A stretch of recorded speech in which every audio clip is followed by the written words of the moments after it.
सिमरन के मायके की डेयरी से रोज 10 किलो पनीर मुफ्त में मंगवाती रहती, जिससे अब कहीं न कहीं सिमरन के घर वालों को भी काफी नुकसान होने लगा था। एक रोज वो अपने मायके जाती है।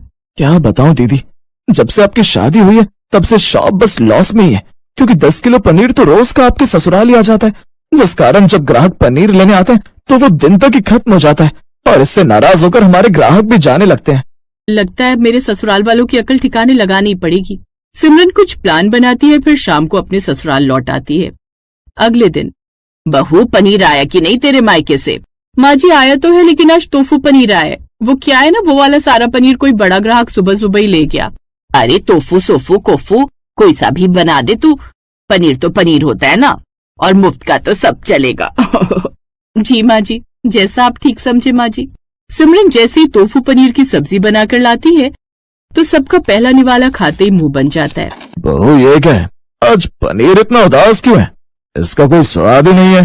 पापा जी, ये तोफू पनीर है, इसलिए इसका स्वाद थोड़ा अलग है। आप खाइए ना, आखिरकार पनीर तो पनीर ही है ना।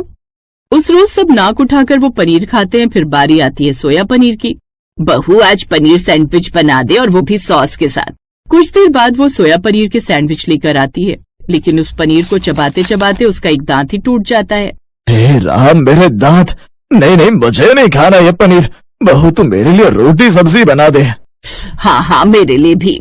फिर अगले दिन बारी आती है मूंगफली पनीर, और उसे खाकर तो ननद को लूज मोशन ही लग जाते हैं। सुबह से शाम तक वो बाथरूम में ही बैठी रहती है। हे राम, मर गई ना बाबा ना, मुझसे तो आज के बाद पनीर की शक्ल भी नहीं देखी जाएगी। ऐसे ही कभी खट्टा पनीर आता तो कभी पिघला हुआ। रोज इस तरह अलग अलग तरह के पनीर खाकर उन सबका मन ही पनीर से भर जाता है, और वो सब अब हमेशा हमेशा के लिए पनीर खाना छोड़ देते हैं। अब वो कभी पनीर का नाम भी नहीं लेते। ये देख, अब सिमरन और उसके मायके वाले काफी खुश